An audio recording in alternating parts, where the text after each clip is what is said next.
It's a pleasure to welcome all of the senior faculty and all the delegates who have come in this winter morning, traveling such long distances. Some are out of the city also because we extended our program this time to the whole of NCR. So, without any further delay, we'll start with our scientific program. Actually, since the last 2 years, we know that everybody is dealing with fever in any form, even not just the physicians, but all specialities. Patients mostly they complained of fever. Initially, it was just COVID. In the last 2 years, in the last 2-3 months, we had patients of dengue. So fever somehow or the other was coming to our OPD. So we thought that not just the monotonous topic of always diabetes or some communicable or non-communicable diseases. We'll go back to the basics of fever and discuss it in detail so that it helps all the clinicians revising the concepts of fever. So this was the aim of our update this time. So our first topic, considering our backdrop is the same. So our topic is back to fever, back to basics. And to chair this session, I would like to invite our very own Dr. N.K. Soni sir. He is National Vice President AKI and a very senior consultant of Ghaziabad, Dr. Amit Rai. He is a consultant at Yashoda Hospital. I call upon both the senior faculty to please chair the session. Good morning, friends. On this Sunday morning, we line up a feast of talks on very basic topics. And for that, we start off the opening batsman, a Maha speaker, a Maha physician, Dr. S.P. Sondhi. We know him since years, and he has been in practice since more than 40 years. He is a guest faculty for the Department of Medicine, Subharati Medical College.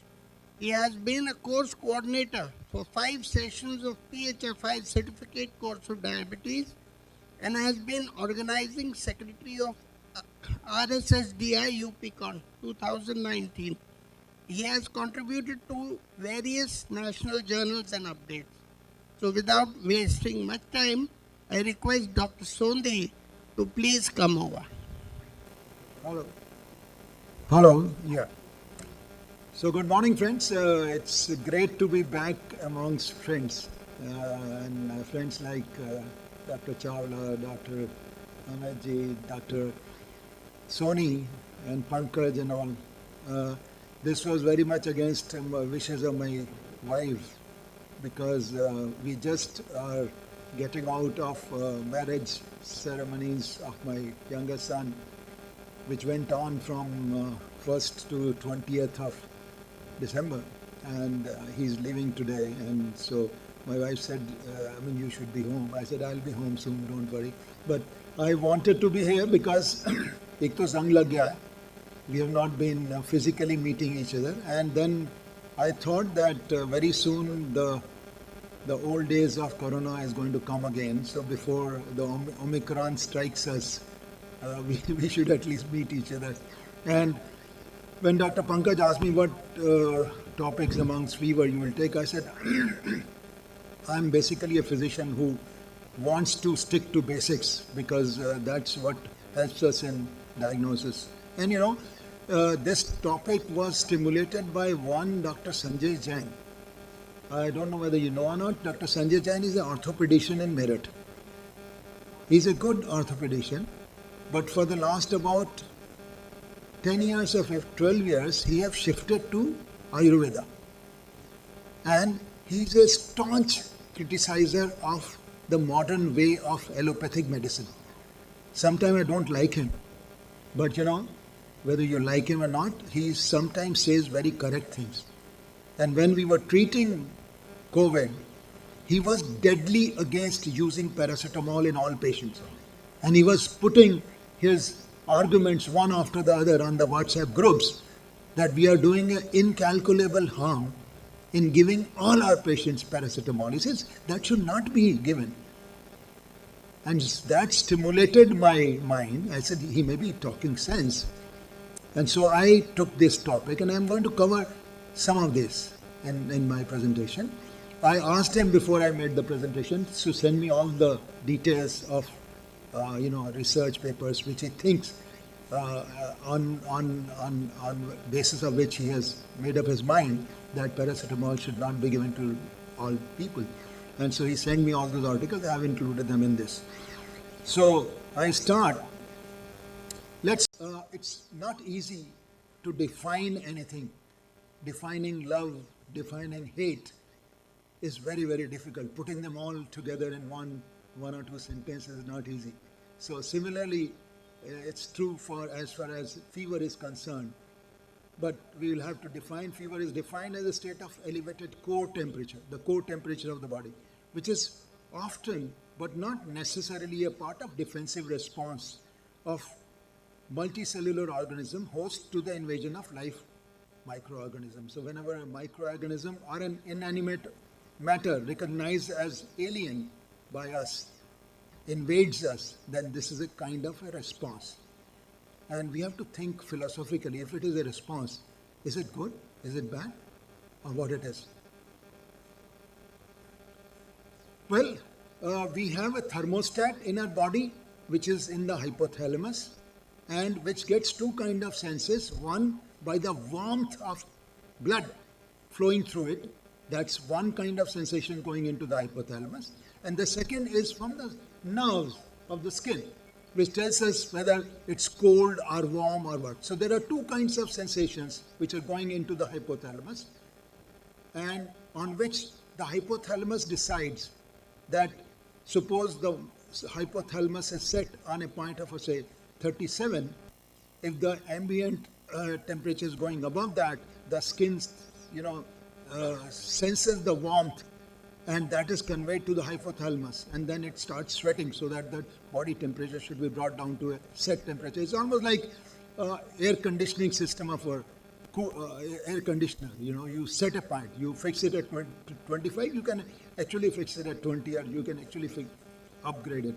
So this is how our body normal temperature is maintained. What is the normal temperature? So we should know, and there is a lot of myth about this. If you ask me broadly, I will say any temperature above 100 is supposed to be higher temperature, or supposed to be fever. There is always a variation in the morning and the evening temperature. So if you go into the textbook of medicine, and I keep Harrison textbook with me many times, because my patient says, I've got 99 temperature and that's bad. I said, okay, let me show you the book. My book says that if your morning temperature is 99 or above, or if the evening temperature is 100 or above, only then we will call it a fever. If the evening temperature is 99, 99.2, it's not fever. And many times they are getting unnecessary treatment, especially when they get a Vidal test which is positive. Vidal test is more deceptive than of any use. It should be actually given up. IMA should and API should talk about it. Right. Tympanic temperature, which many of the tympanic thermometer check it, it is more closer to the core temperature, not the rectal, but the tympanic one is more close to the core temperature. But you have to see whether the instrument which you are using is adjusted mode or not adjusted. Many of them are adjusted. That means they check the temperature and then they give you an adjusted reading. They are already adjusted to that higher or lower temperature. So that's the one thing. The thermometer, that gun which we use, is so deceptive. All of you must have used and found that it is not a correct measure of. It may be a good measure of measuring temperature of, say, thousands of people or hundreds of people without going into their mouth. And but it's not a very. If there is a wind flowing between your gun as well as head, then it will not be a good temperature. So that's a normal temperature. There are false high or false low of everything. So temperature could be falsely high if the patient has been exercising, if the patient even had just eaten, if the patient had heavy clothing, some medication we're going to talk about, high humidity in the atmosphere. Of course, after ovulation, the temperature goes up a little bit, and higher room temperature, it could be falsely low. And in these patients in whom it is falsely low, even a temperature of 99.2 will be sufficient to call it as fever. And who are these? These are elderly people, especially on steroids. They are severe sepsis. It could be uremia, malnourished people, and lower body mass. This is falsely low. So in this group of patients, even a mild elevation of temperature to 99.24 could be significance. How does fever occur? It starts with pyrogen. Pyro is a Greek word which comes from fire. So it's almost like putting the patient on fire and the temperature going up.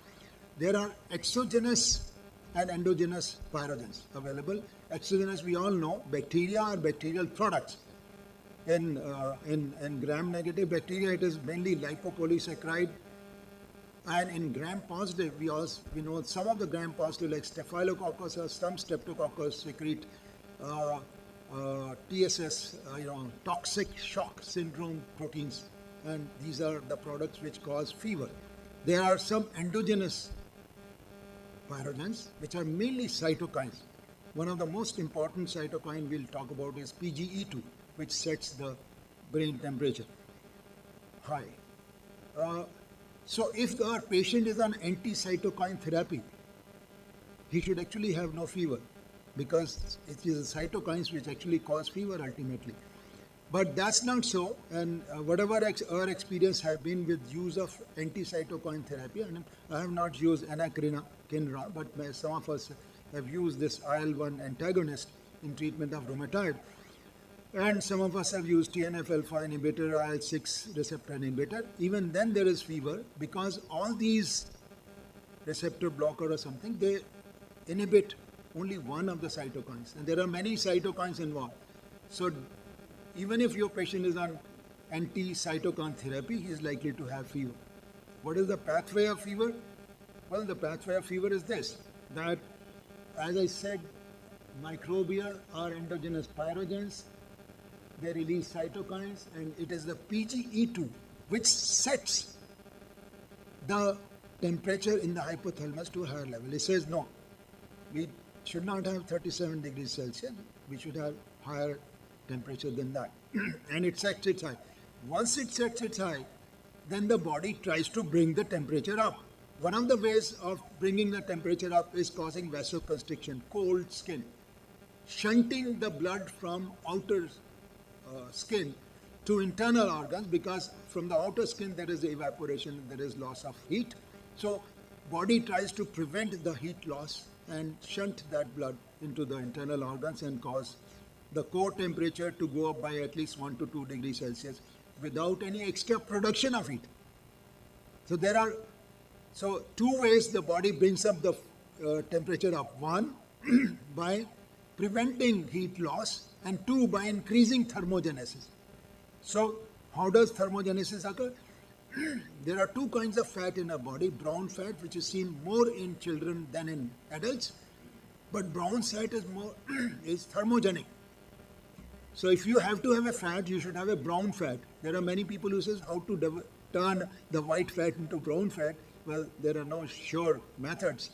But if you are able to turn it, they say, probably some people say mirchi stimulates brown fat production, this, that, but it's nothing clear. But it's the brown fat which causes thermogenesis without shivering. So it produces. So once the hypothalamic set point has been brought up, then body tries to increase the body temperature. One, by preventing the peripheral loss of heat. Two, by increasing the heat production. One of the methods of increasing the heat production is this, that by brown fat without shivering.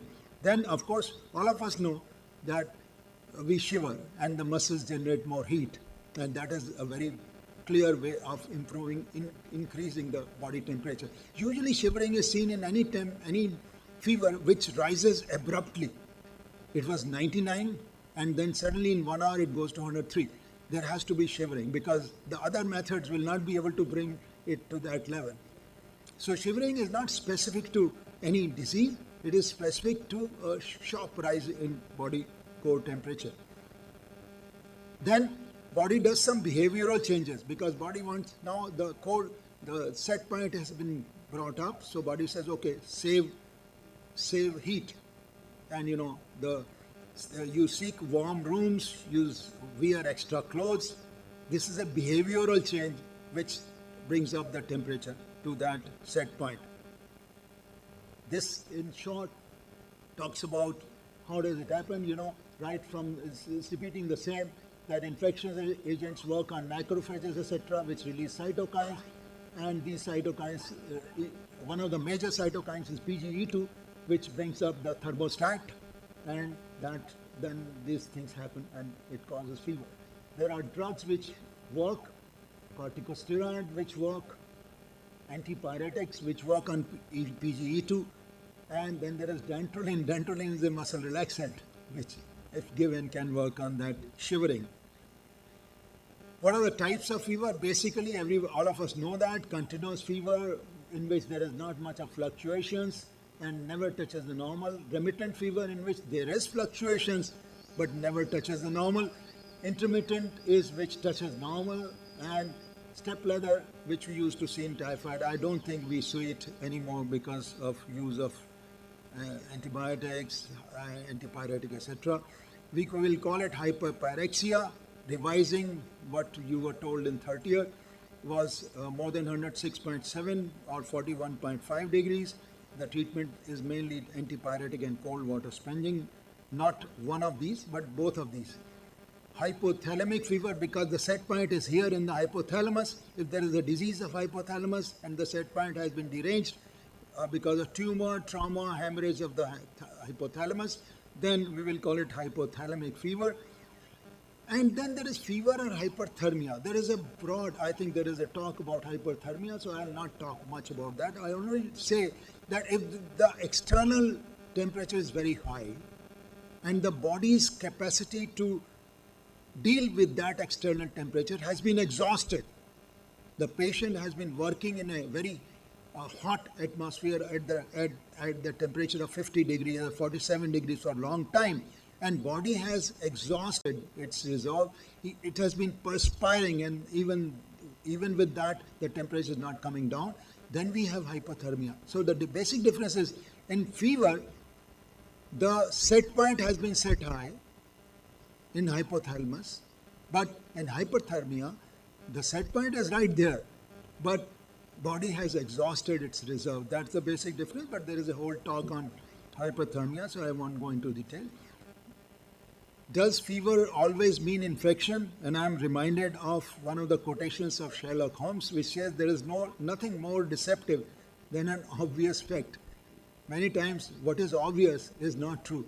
So many times we just have a spinal jerk reaction that whenever the patient has fever, we start antibiotic, which is not true. There are non-infectious causes of fever. All of us have dealt with such causes. Rheumatological, malignancy, drug-induced. I'll just touch each one of them. Rheumatological, about 30% of PUR because of rheumatological causes. And all of us will remember cases of adult still disease, which presented with fever and high counts and high polymorph counts, and running for 2 weeks, 3 weeks. Patient had tons of antibiotic, and then you realize, oh my God, get a serum ferritin level which is 10,000 or 8,000, 5,000, and then you realize, oh, we are dealing with adults still, we have to give steroid rather than antibiotic. So all of us have seen these patients, Giant cell arthritis, polyarthritis nodosa, Takayasu is other rheumatological disease. Again, they work through the cytokines because these rheumatological diseases also have cytokine production. Then malignancies, all of us have seen patients of renal cell carcinoma, atrial myxoma, gastric carcinoma presenting with fever. All of us know that. Then there are drug-induced, and this has to be kept in mind. Drugs, 3.5% of drug reaction will have fever.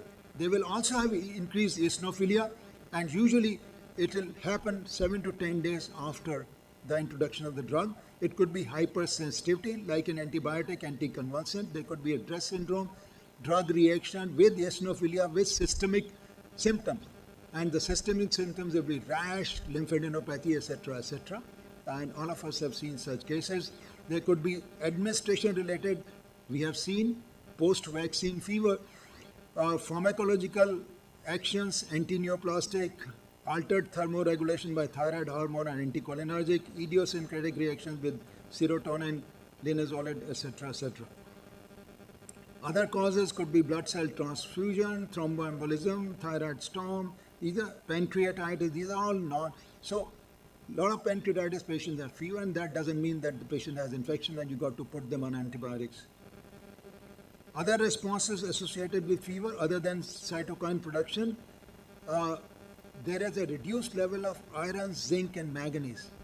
The body is trying to fight infection, and so with the fever comes this reduced iron load, and it is said that iron is required by most of the infective organisms to grow. So, and there is a very old dictum that when you are treating with malaria and the hemoglobin is low, never give iron when there is an active malarial infection. It will actually stimulate the infection. So you only treat, only give iron once the infection is over.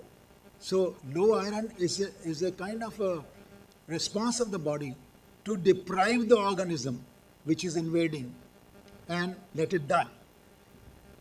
So these are some of the responses. Now I come to the point, is fever good or is fever bad? So is fever good? Yes, there are many studies which say that it increases the motility, phagocytosis, ROS production by neutrophils and monocytes, which is good. It improves your immune system, enhances the function of natural killer cell, dendritic cell, increases type 1 interferon functions. Pathogens, now it kills those pathogens which are killed by high temperature. But some of the pathogens survive that high temperature. But luckily those pathogens that have been seen in experimental studies, that they are not transmissible. They cannot infect others. So which is again a good thing the fever does. So again it does. Fever provides a crucial temperature boost. Suppose there is a pancreatic abscess, suppose there is a local abscess. The temperature here is much more than the normal temperature, much more than the rest of the body. And that temperature sometimes is good enough to kill the invading organism. It also kills some of the host cells also. So it's a kind of a balance which is going on. And this is almost like iron deprivation that body does when the body gets infected. So fever is good from many points of view. There are sometimes advantages of not treating fever with antipyretics because you want to diagnose what kind of fever are you dealing with. And daily highs and lows are exaggerated in most fever, but these fluctuations are lessened in typhoid and disseminated tuberculosis. We talk of relative bradycardia, which is seen in typhoid, brucellosis, leptospira, factitious fever, etc. And this is, all of us know that there is a linear relationship, 10 beats per minute increase with 1 degree of fever, and if it's not so, we are probably dealing with one of these fevers. So if you're trying to diagnose the cause of fever, then giving antipyretics again is bad because it will hamper the pattern of the fever. Now, these were the points about fever is good. Is fever bad? Yes. Every degree of fever increases the pulse rate by 10 and increases the oxygen consumption by 30. Most of us have that kind of reserve.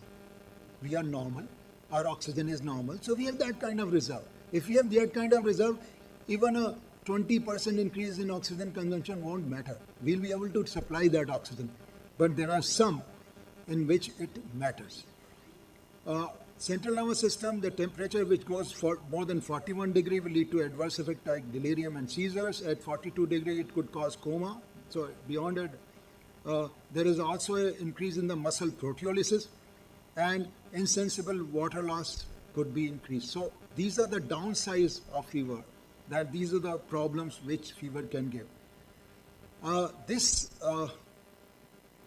came to limelight in pandemic of COVID when there was a uniform kind of mandate that you should give paracetamol to all patients of COVID, which was I probably feel was a wrong mandate, a wrong this thing, because fever has many good things. It improves your immune system, etc. And so why give it in those individuals in which it is helping?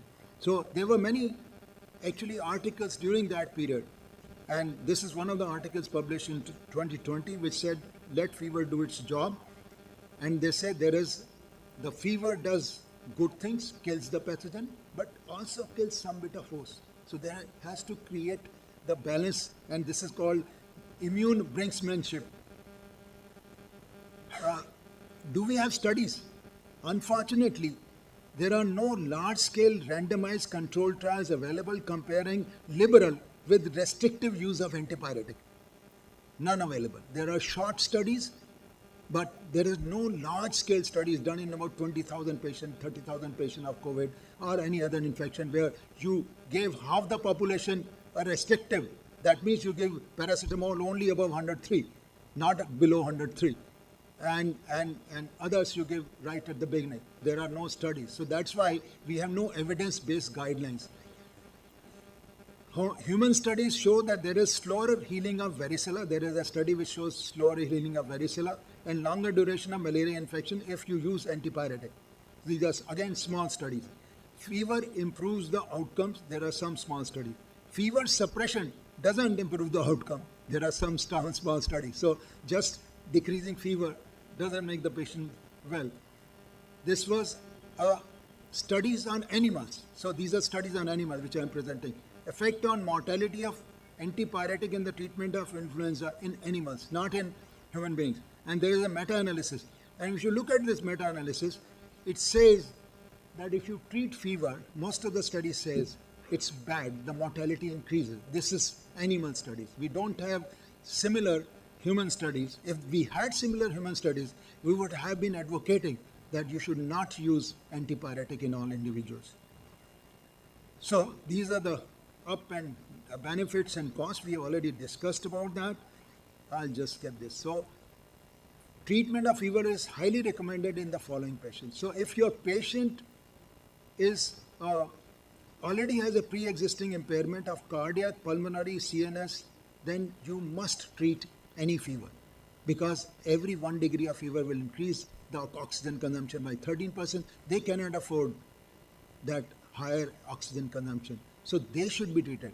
Rest, you could be restrictive about this. What about febrile seizures? A lot of us tell our patients of febrile seizures in children that, put them on antipyretic as soon as the fever occurs, but there are no evidence-based. These are not evidence-based. Even if you give it, sometimes the seizure occurs. So that's very question mark. How does antipyretic work? I already talked about this. They decrease the PGE2 production. So that's how they present NSAID and corticosteroids. So this is my last slide, and I'll say, like a coin, fever has two sides, a good and a bad side. And the good side must be appreciated and utilized appropriately to get the best out of this awesome phenomena. I'll only say, if the fever had only downside and no upside, it would not have been present in evolution. We have evoluted. And only those things are continuing with us, which helped us to survive. So fever is present in all the mammals. It has survived evolution. It has survived hundreds of years. So it must be doing something good. I think my carry-home point is that we should not treat all small fevers in most of our individuals. But if our patients happen to be in those 4 or 5 categories, like pulmonary, cardiac, then we can be aggressive in our treatment of fever with antipyretics. Thank you very much. Thank you, Dr. Sondhi. That was an excellent presentation, opening our eyes to newer ways of looking at fever. I have just one question, that practically when we treat fevers, the patient is really sick because of the fever. Maybe viremia or maybe whatever. So how do we look at that? How do we explain to the patient that this fever is good for you? Yeah.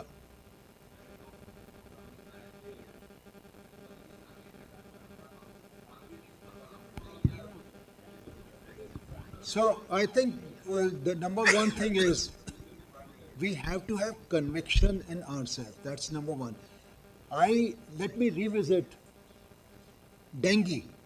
When dengue started, say 10, 15 years back, all of us were giving platelets at 50,000, 40,000, 30,000. And then, those people who read, he says, what are you doing? You should not be giving platelets. We were giving the same argument that the patient comes to me and says, yesterday the platelets were 50, today they are 40. What the hell you are doing? You are not doing anything. But today, I'm sure none of us give platelets at that level. Why? Because we have educated the patients by various media. I always tell the patient, I say, go on the net, find out yourself. These are not indicated. This will not do any good. Sometimes it does harm. So this is the way we can explain it to them, that fever has been created by nature, God, and it has some purpose. And it is serving some purpose. Of course, if it is too high, 103 and above, we'll all be doing it. I get most of my treatment, I'm sorry to say, in this August gathering by one of my cousin brothers who is a homeopath. So many times I get treatment from him. I don't take my treatment. I don't take antibiotics. So sometimes, when I ask him, I said, this is the fever. He says, bhai sahab, fever ko rehne do. Abhi rehne do. 2 din mein ho jayega, theek. And and we agree and we get all right. So I think it's basically conviction in ourselves. And two, if you are giving antipyretic in all patients, you may be right, because we have no evidence-based guidelines. There is no large-scale trial. ऐसा नहीं है कि अगर आप antipyretic दोगे तो आपको कोई कोर्ट में ले जा सकता है कि आपने क्यों एंटीपायरेटिक दी 99 फीवर पे. गाइडलाइंस नहीं है भाई.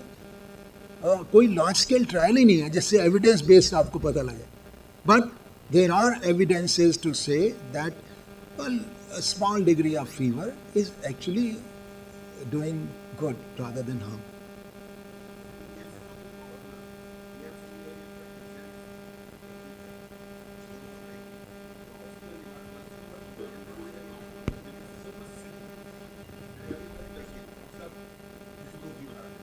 Now the patient is having 102 fever, patient is having 103 fever, and that creates a lot of panic, not only to the attendants of the patient, not only to the patient, but also to the doctor.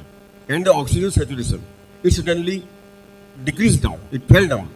So, as far as the corona was concerned, I have seen the cases that where you would not have the fever, especially more than 102 or 103.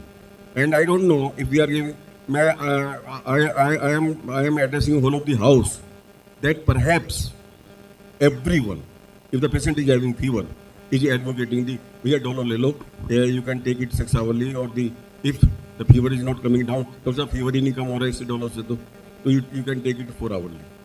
So this is kind of the attitude what the physicians they are having. So what is your opinion in cases of the corona as we have treated? You actually answered your own self. You said oxygen is dropping. Anywhere where oxygen is an issue, you must treat fever aggressively. That is without saying, because every 1 degree of fever increases the oxygen consumption by 13%. If the patient has head injury, if the patient has other thing, no fever is allowed. And you have answered it. If the oxygen is on the brink, 6 minutes walk, oxygen drops, I will say, well, treat the fever aggressively. But otherwise, if the oxygen is keeping fine, 6-minute walk, oxygen is also fine, then whether you give antipyretic or not is your choice, because again I say there is no evidence-based guidelines, and you will do. In panic, we did such stupid things. We ate tons of ivermectin, we ate tons of non-stupid, we took tens of kgs of azithromycin without any trials showing the real benefits. So in panic, I agree with you, you do things which are not proven. And when you are dealing with a disease which you don't know, so you could be right. हम लोग बहुत गलत जगह पे होते हैं doctor, because हम लोग predict नहीं कर सकते कि who are the patients who will deteriorate and who are the patients who will not.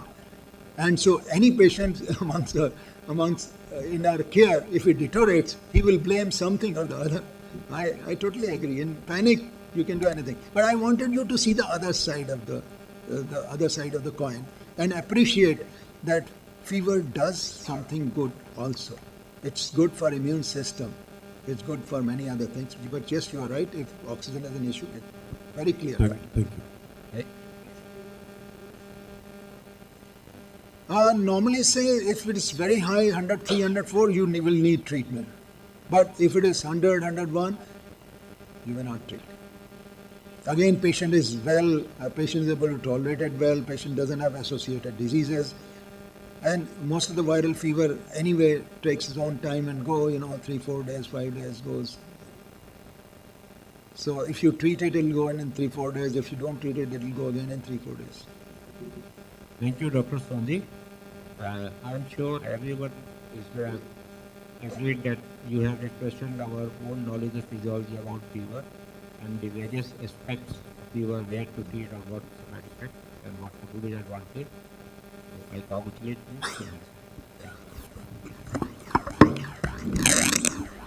Thank you, Dr. Sondhi, Dr. Jain and Dr. Amit Rai. I will request both of the chairpersons to give memento and a token of respect to Dr. Sev. नीचे दे दीजिएगा.